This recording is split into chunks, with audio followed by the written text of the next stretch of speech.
Good evening, everybody. Welcome to the kickoff of the 2024 Library Poetry Tour.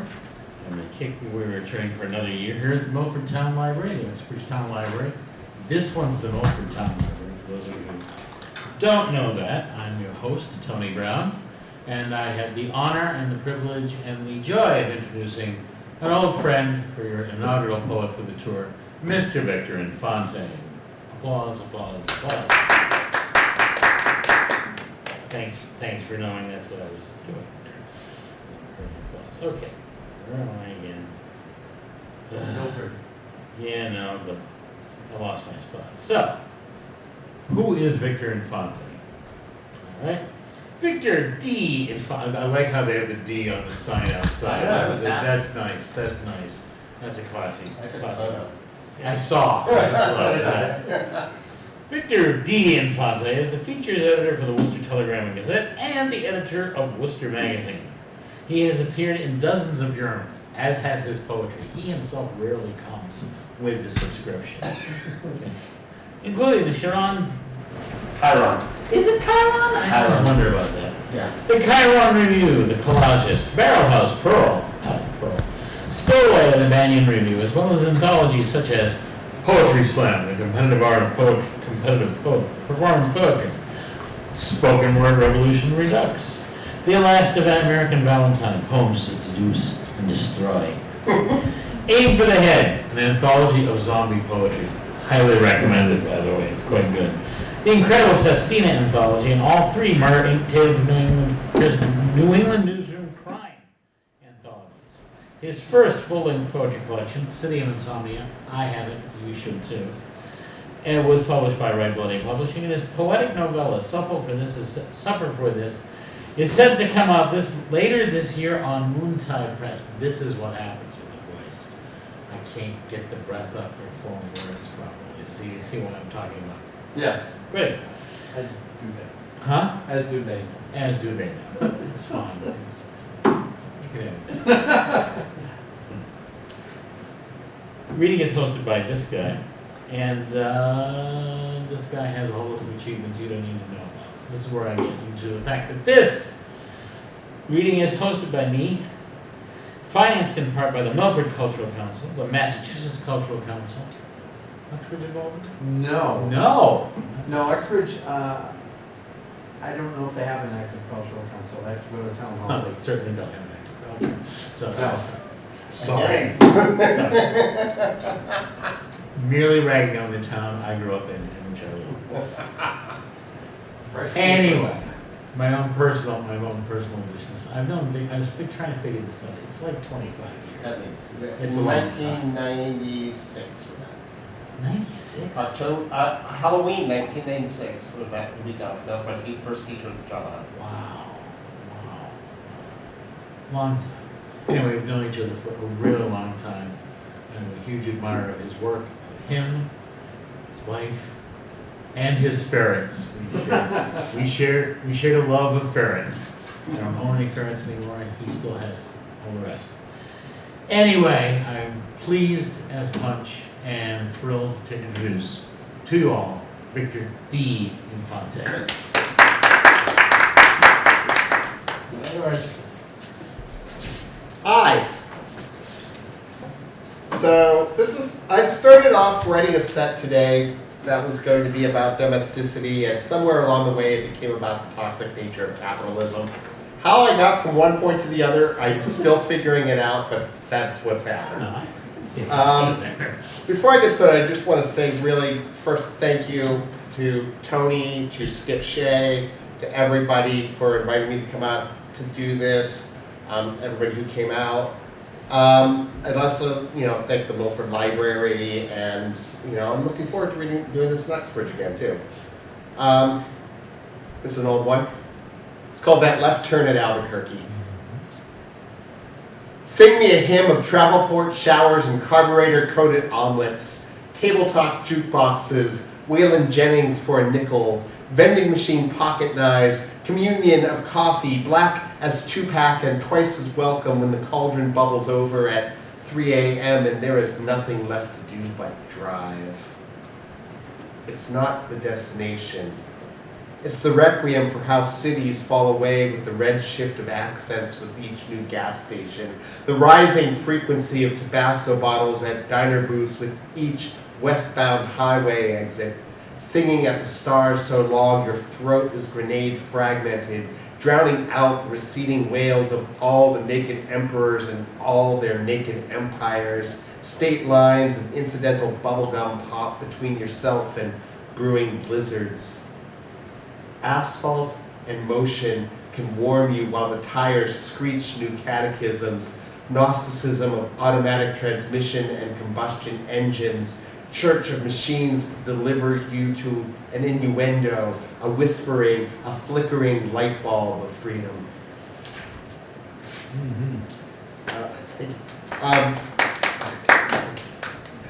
At least the first couple of these and some others are in my book. City of Insomnia, available. Oh, right now you can buy it from me today at a reasonable price, $10 over there, or you can buy it on Amazon, but only on the e-edition at the moment. It is technically not out of print. The ebook is still out of print. It is still available. And every now and again, I get 25 cents from it. It's great. That's good. No. This is called God's Country. Herod puts dinner on his gold card and waits. Weighs democracy on a scale, decides its weight in gold. This may be God's country.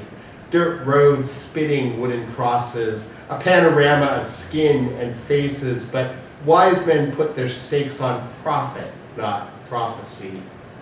Outside, a carpenter from Mexico stands in a crowd as anonymous trucks arrive needing one day's labor. He knows the beat of pounding nails. He understands the music of his back and lifting. He knows he is needed for his strength, not his skill, but it's better than not being needed at all. Herod knows no heroes, does not need the neighborhood bookstore, the small town grocer. God's country sells at the auction block. Small farms disintegrate in pieces and lots.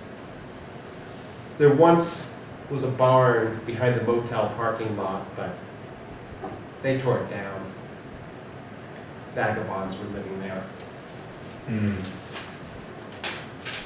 This is a poem with, and I think it's because I kind of inadvertently borrowed a line from him. This poem is called Atomosophobia, with a nod to Tony Brown. Yeah, I haven't read this in ages, so let's see how this goes.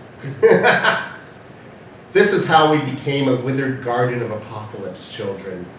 Awake each morning, anticipation of air raid sirens, searching faces in the bathroom mirror for tumors, the bomb, rusted pipes, nighttime, bomb locked in closet, extinction hidden beneath beds, nighttime, radiation sickness, poison, walls, cracks, visible decay, radiation, milk in our cereal boxes, our Father who art in heaven, hallowed be thy cereal box, plastic toy, irradiated milk, lead us not into temptation, baseball in missile's shadow, gaze averted from sinister sky, television flickered cartoons, plastic people, quips, lead us not into temptation, give us today our daily Salisbury steak, mashed potatoes, aluminum, the bomb is feeding us, we take communion of the bomb transubstantiates into blood in heaven as it is on earth, we wait for the sky to split open in heaven as it is, we wait for meaning in cartoons as it is, the bomb is in our blood, the bomb feeds us Salisbury steak, fields blight into meth labs, we look for meaning in the laugh track as it is in heaven. The bomb is inside our walls, so we make a house of desolation as it is. Radiation claims our teeth and bones, so we leave the water undrunk, leave food uneaten, and the missile shadows eclipse the sun. We grow so quiet, grow leather armor, transform our fingers into switchblades as it is on earth, and our screams evaporate as it is on earth until someone told us there's no future, and that was something we could understand. This is how we survived the revelation. This is how the bomb put paid to God.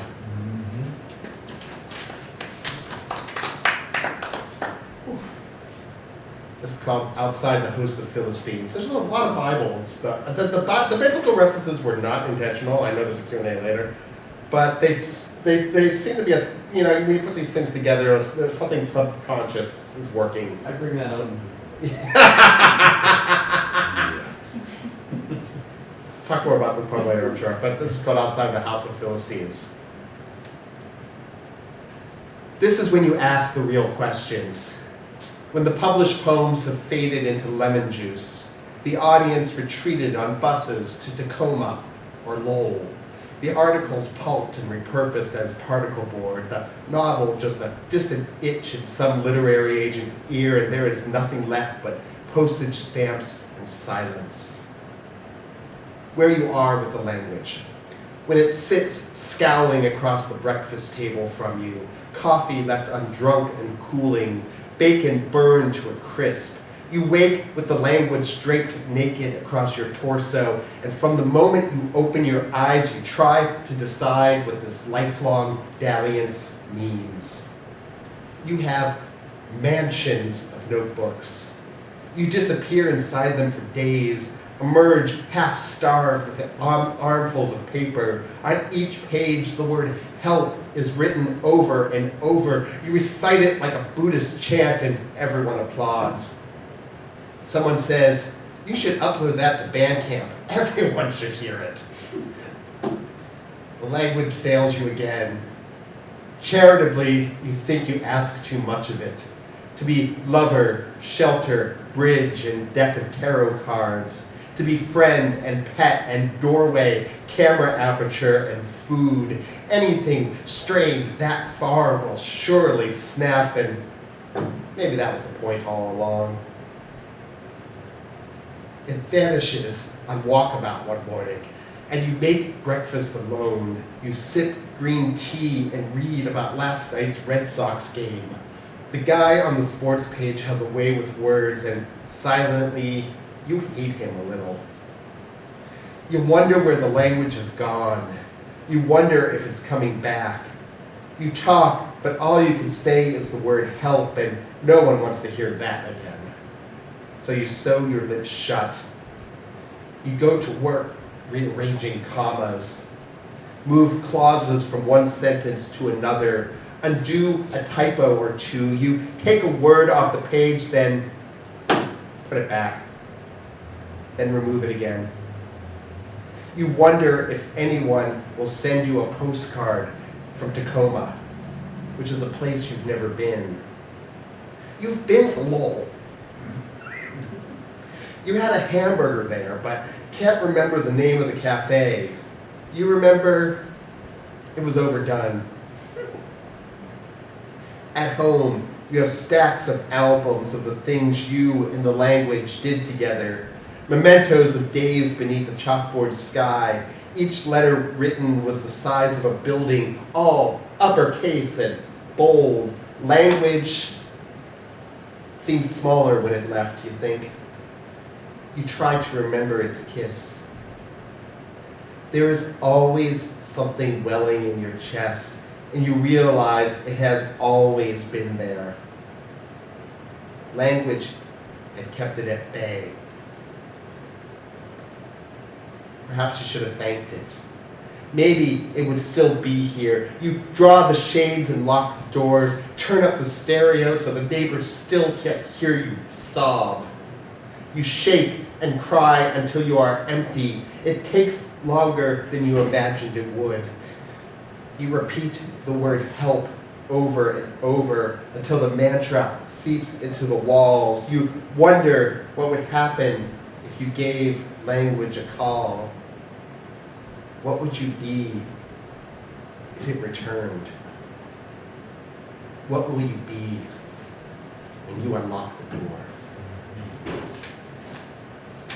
This is, we're moving at a good clip. I wasn't sure if I was going to read this or not. My friend Leah Graham and I, poet, professor at Marist University, she and I are theoretically writing a chapbook together. We've been doing this for like well over a year, maybe two. But this is from it. This is called, and what we're doing is we gave each other playlists of our, some of our favorite songs as prompts for each other to write. Evidently we have very different tastes in music, but this is called The Mixtape Is Now a Silence Poem. In the will-o'-the-wisp of romance between college semesters, summer in California, stolen moments outside a gas station, in a park at night, we were the essence of poor timing. We disappeared with the tide. Autumn, and she slipped a cassette into my jacket as we kissed one final time outside of LAX. Me, back to England. She, onto her next chapter too. The cassette burned in my jacket pocket. My Walkman was in my suitcase. I watched a terrible movie. I don't remember what. Something romantic and hackneyed. A lover stopped the woman of his dreams at the airport terminal before she vanished. It might have been an Adam Sandler flick. Even at 20, we were far too sensible for that. We promised to write and did, but we knew I was too weak for distance, that even now, the absence of loved ones is so sharp, I flinch when the absence demands acknowledgement. I played the tape in my dorm room. Richard Marx's Right Here Waiting was the final song. I bawled for an hour. I didn't even like that song, although I do now. It also had Rupert Parker's Lady in Red. I think of her when I hear it on TV dance shows. Our letters dwindled. We didn't have email back then. She wrote more frequently. I avoided pain. We drifted. I took a different girl to the pub where I hid from my real life. She married one of the best men I know. I don't know what became of that mixtape, and the letters are in one of many boxes I've left scattered with my vagabond history. I wish I had written her more poems. Those always seem to stick around. Occasionally, they reemerge to remind me of the beautiful folly of youthful romance, a haunting of earnest sentiment and clanging rhyme. It's different now, and playlists aren't the same.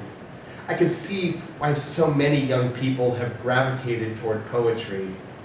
Now that the mixtape is dead, the poem may be the last true language of stupid, operatic love.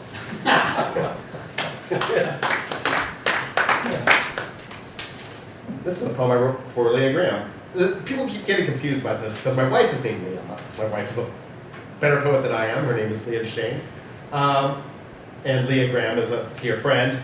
I'm working on this project with my friend Leah, because Leah and I, the success of our marriage for more than 20 years is that we don't write together. This has kept us safe. We know where the line is. You guys are very different. Yeah. We are not compatible writers. Yeah. Every other way, part of our life, sure, but not that one. This is for Leah Graham. This is called No Trouble. They're selling Vietnamese food at the Hotel Vernon now. It sometimes seems a small rip in the fabric of the universe. We turn a corner into a subtly different alternate dimension. Perhaps the changes to dive bars are the one true barometric of a city's transformation. Freshly cleaned beer taps, new lighting fixtures. Watch quietly from your bar stool and it unfolds like a tulip. Far too pretty now. Too delicate for what you think the world really is, what it should be, what it was before you blinked and a disease, a baseball park, and a few $1 million made a funhouse mirror of familiar street corners. And maybe that's okay. Some nights, Millbury Street is alive with drag queens, and there's a place to buy weed legally. There are empanadas in Kelly Square, and crepes and boba tea. Water Street is still a parade of drunks. Sometimes. I still warn young friends not to leave their drinks unattended. There are still fistfights over Red Sox games. There are still people howling their damage to an unrelenting sky. Sometimes this place hasn't changed as much as people think. Although it's no longer $1 for a Gansett. Some nights, there is a bass thump that underscores the sound of traffic, joy and dance emanating from a nightclub and hookah bar. We forget each moment is only that, a moment. And the beat still echoes into the night. Let's see, what's the way out here? Trying to keep track of this. Actually, further along than I thought. I've got two more shortish, regular-sized poems, and then one rather long one, because I have a bad habit of doing that. This is called Portrait of Morning in Media Res. Brewing a second pot of coffee this morning. I should go do yoga, find some elasticity in my aging muscles, unknot my shoulders, perhaps reduce my waistline. I've put myself on a diet of albatross and grief. A little watercress, a dash of salt, palatable as morning. This sunrise tastes of everything I've ever lost. I see dawn too often. Its glow is reminiscent of flame. I have surrendered so much to the fire already that I no longer know how much of me is skin, how much is ash. When the coffee is scalding, I will sip it carefully as I read my email, by which I mean tweets. These arrows shot randomly into the battlefield, indiscriminate carnage, murder by law of averages. It is the loudest silence I have ever known. Louder than the grave, sometimes. Louder than sunrise.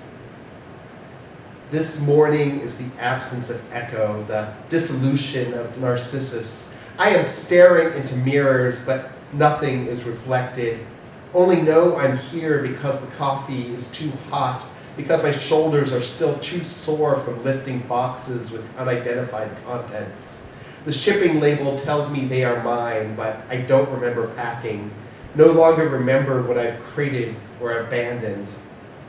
When I finish my coffee, I may exercise or shower or disappear to sea with a bird around my neck. I can translate silence into any language, can navigate my cartography of vernacular and solar positioning, vanished when the night descends. When I send letters into the darkness to illegible addresses, friends whose faces are vanishing from memory. They are faded in photographs left too long in the sun. I am vanishing into constellations of unnamed stars. The coffee is making my insides shake. I am unclean and shivering by morning light, starving myself on absence and other bitter liquids. This communication breakdown, where you discover what the body trades for the catechism, where you learn to swallow the earthquake whole.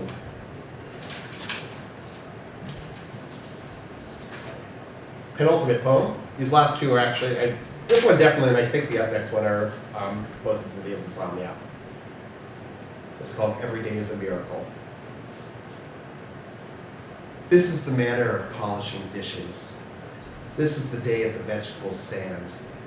This is the market for Gouda and bread. This is the oil change, post office, bank. This is a queue suspended in time. These are the paintings neglected from hanging. These are the weather-stripped windows and doors. This is the TV that's not worked for ages. This is the laundry with chlorine-free bleach. This is the phone bill that taunts like a bully. This is the dread of cable and gas. This is the fuel tank that's too long run empty. This is the plumbing that echoes like ghosts. This is the gridlock of mopping and sweeping. This is a tooth that's been aching for years. This is a hand that quivers at twilight.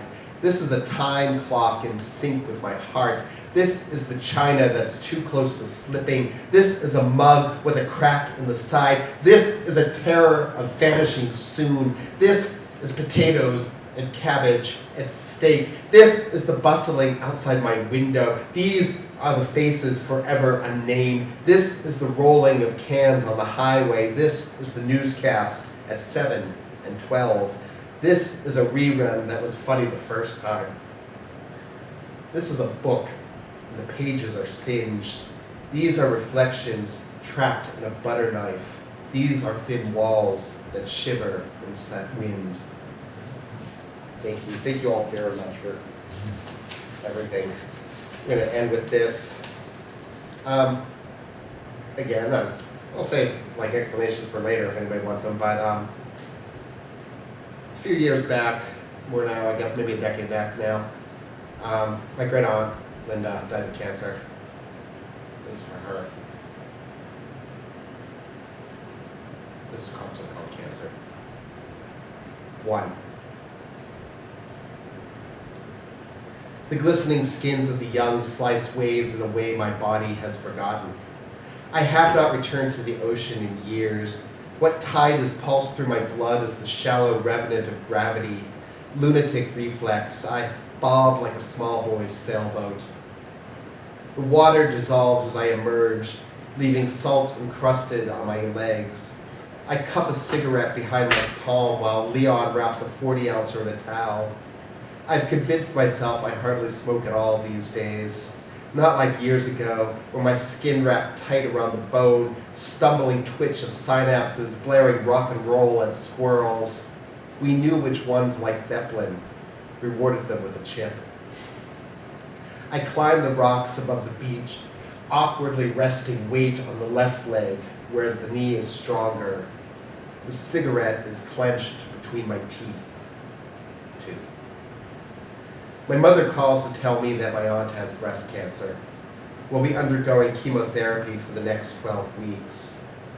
The metallic cold resonance of clinical terms ill-suits her voice, resurrects my awkward teenage years, the smoldering of adolescence.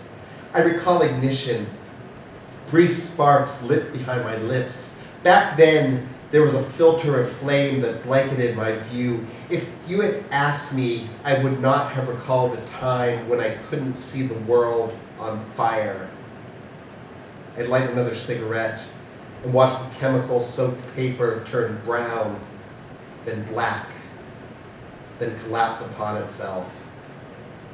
I repeat this pattern frequently. My attention remains on the smoke.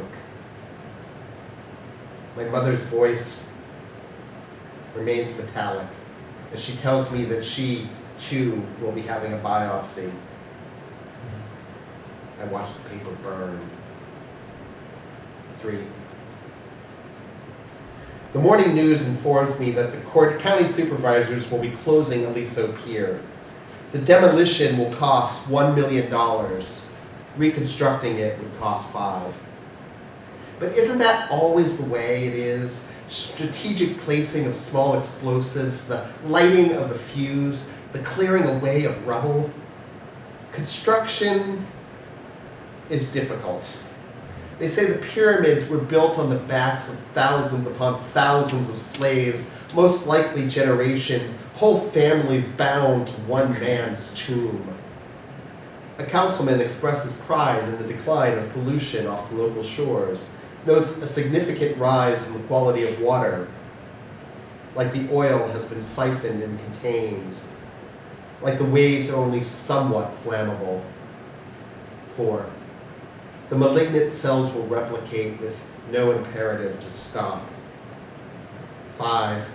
The car pushes forward through the streets of Irvine, and the buildings loom like stone gallows. Insects circumnavigate their bases. The twittering clutch of paper becomes the absent wandering of scent trails, automatic scurrying for food. I adjust the sunshade, westbound in California during sunset. I could feel my pupils dilate too quickly, sharp, small legacy of one wrong glance. With practiced fluidity, my hand reaches down to the change holder and withdraws a cigarette, my pinky clutching the lighter as my hand rises. The car fills with smoke while I replace the lighter, roll down the window, adjust the air conditioning. I repeat this pattern frequently. My eyes remain on the road. 6. In Egypt, we smoke cigarettes at the base of the Pyramid of Giza. Tsuneki and I, American expatriate and Japanese punk rocker, both alien against this sand, so hot it nearly fused to glass beneath our leather shoes. We hid from the sun, claimed divinity in the wedding of fire and history, painted traces of our disintegrating skin onto stone blocks, so old they sung with the caterwaul of long-dead tyrants, Alexander, Napoleon, Mussolini. What blood remained in defense of a tomb? What small defiance ours, slow suicide with immortality lingering against our lips. 7. The lump on the side of my neck echoes my consciousness of breath. 8. The body will convulse against itself, small eruptions, subtle shifts in countenance, the browning of the sky. I return to my body like it is the sea. I penetrate my flesh and bleed into the desert, sculpt castles with my hands, recognize they are mine. I am a system.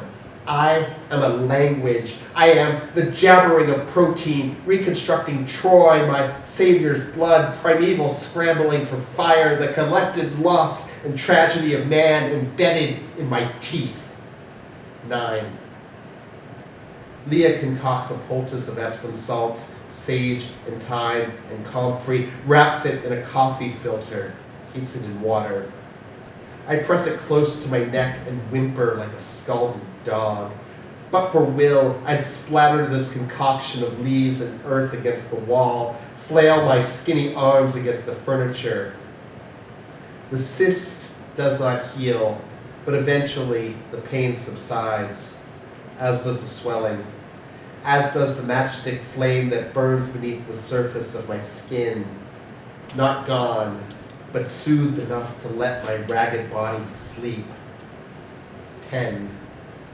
The excavation of the ocean's corpse reveals a history, a forgotten coin, and the chemical touch of desperate hands mistaking need for the flakes of skin removed with each small impact. Please, the 1,000 ills that plague a body are a haunting, and your cool hands on my cheeks still exorcism enough. This mad barter, one more cigarette, just one more road, just one more building crawling toward the heavens, one more moment to paint a haggard circle of the smoke. It is the weight of history, the evening of blood, last breath is expended on the chiseling of sepulchre. 11. This thing that survives is my mother's voice. Now calmer. Chemotherapy. A negative report. She tells me my aunt is doing well. She tells me everything will be all right, and even now there is a part of me that still has its vision obscured by the building pyre. This thing that survives, call it spirit, the breath of God, the unpaid debt of flesh, this thing now tranquil between my bones as I light another cigarette, watch the paper turn brown, then black, then collapse upon itself. I repeat this pattern frequently. My attention remains on the smoke. And though I know no way to stop this burning, I remind myself, I hardly smoke at all. 12. I am sand. I am water. A mere inflection in the sky. Thank you very much.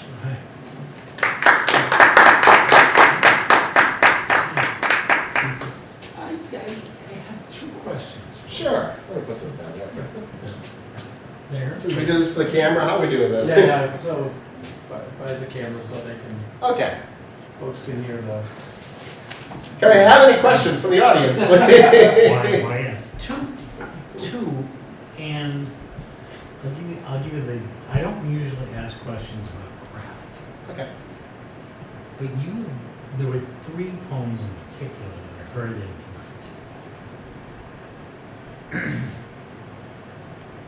And I'm curious about your observations about lists.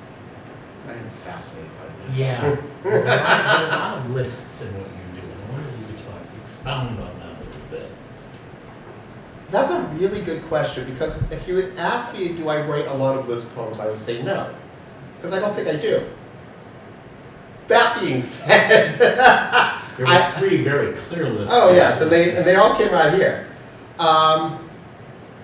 I think a list is actually a really interesting way to chisel down the marble of a picture into something more, less and less, take more away. You're not building up in a list, you're chiseling down. Yeah. So you are unearthing the statue that is underneath that thing. So every day, what's it called? I wrote this poem. What's it called? It's a miracle. Every day is a miracle. Yeah, that was the one word. And that is very clearly a list poem. That is like that's solidified. unequivocally a list poem. I'm trying to take this one feeling, which is happiness. I mean, it is a happy poem, in its way. I thought it was, Yeah, and but try to chisel it down from this moment to capture what this moment really looks like. Because I'm really of the opinion that whether a poem is long or short, whether you're talking a haiku or whether you're talking Eliot's The Wasteland, you are still in the process of capturing one moment. Whereas fiction is the opposite, where you are capturing change from one point to another. And a list is a great way to do that, because then that gives you a tool to carve down. Thank you. That was all right, so here's the other one, which probably you could anticipate. You, of course, have another entirely different writing style, discipline, and process in life. I'm not familiar with it. As a journalist, writer, newspaper, magazine editor, etc., etc. I'm curious about how you see the relationship, or lack thereof, between the 2 genres, for want of a better word. I kind of think every budding journalist should take a creative writing class, because there is nothing worse than a boring news story. Better use of language can affect how your journalism works. A feature length newspaper story and a short story have the exact same structure. That's the same skeleton when you pull everything off. There's a difference, of course. One has to be only use true facts, and the other has to involve a horse. Well, they both only use true facts, but that may not be immediately. Yeah. One can have an emotional truth or a spiritual truth, but the other, and should, but you could, the rest could be all lies, so that's fine. Sure. That being said, the other way around is true too, and journalism has made me more economical as a writer. I was calling it going through my Bukowski phase a bit, even though I have a very complicated relationship with Charles Bukowski's legacy and writer, which is probably a long story. But yeah, I was really, journalism has been the force that has made me strike everything down to it for a while, and when in places. It does drive me to be as concise as possible, to push everything down at a point where I can get the maximum impact for the shortest amount of line for the most concrete image. Thank you. That was that got to my list. Other questions, anyway? So the poem that you wrote, that you said there was something about Tony? I inadvertently borrowed a line from Tony, which actually Tony borrowed from the Sex Pistols. I borrowed from the Sex Pistols, yeah. But then also the line after that, I actually borrowed from you. I wasn't thinking about it. It kind of occurred to me like months later, going, that's familiar. So I added a nod. Because that is how writing works. We are constantly in a process of borrowing from one another. I think that's all art. That's all art. And, people were asked, when Olivia Rodrigo was getting hammered for having the same, one of her songs having the same bump bass line as Elvis Costello's "Pump It Up." Somebody asked Elvis Costello about it. He said, "Well, I'd be mad, but I stole it from Paul McCartney, and he stole it from Chuck Berry." Right. It's all a process of disguising it. Yes. And it's not even that. Half the time, you don't even really know you're doing it. That's right. You know, it's like you're just making a sound. You're just writing words, and then you look back and you're like, I mean, sometimes it's obvious, obviously, but some are more. But I mean, you know, that bass line for "Pump It Up," I've actually heard it in probably about 30 songs over the course of my life. Some very old. I remember totally off topic. Farrell and I were working together on a piece, and he said, "I've got this great bass line for this." And he immediately started the bass line. He goes, "What do you think?" I said, "I like it a lot, but it goes much better with American Girl by Tom Petty." And he's like, "Damn it!" It's like, yeah, you could be right in the thick of things, and Right. like, I also have another poem where I apologize with a nod to the poet Daniel McGinn because I borrowed a metaphor from him. Right. I didn't realize until much later that I'd done it. Yeah. Because let's face it, I have seen thousands of poems and heard thousands of poems. I don't necessarily remember where they're all where I'm getting ideas from. Absolutely. So all of these poems are actually stolen from like a 16-year-old girl in Iowa. And I don't know. Well. So, but when was that written? That poem? Which poem? The Tony. It was well over a decade ago, I Yeah. think, because I wrote it for the encyclopedia show at Yes. in Providence. Yeah. Is that what Brown University was that? Gwen Brown. When I was the Yeah. fact checker. Yeah, because Oh, okay. the encyclopedia show, you were invited, and there's a theme, and you were given a theme, and you had to write a new poem about it. You couldn't just bring a poem that you already had to it. And I wrote the theme I got was atomosophobia, which is, of course, fear of nuclear annihilation, which is something I can relate to. So, Well, that was the thing that struck me because I knew it was older, but you could have written it today. well, actually, I'm kind of terrified that some of these that I wrote like 10 or 15 years ago feel like God's Country feels more relevant Yes. now than when I wrote it. Yes.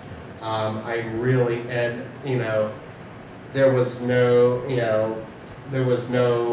former president obsessed with gold on the picture at that point when I wrote that Yeah. poem. We are back into the, immigration arguments, although, I'm from Southern California and Mexican immigration is a thorny, complex immigration. Most of what we're seeing at the border now are not actually Mexicans. I wish more people would understand that. But yeah, I find it very frustrating that these things keep being timely. I'd like to be able to have them say, this poem's completely dated, hey, but let's read it anyways. Or just let it go into the drawer forever. I'm sure there's some, but we are creatures of patterns. We do it over and over again, and unfortunately that means these poems become relevant over and over and over again. That's a great phrase. Great way to put it. Yeah. Those who do not learn the lessons of history, etc., etc., etc. I had those two. Yeah, that was You had one. one. Any more? All right. Well, I guess that's it. I guess we're set. Thank you very much, Victor. Thank you for having We me. will see you next Thursday next week. I'm looking forward.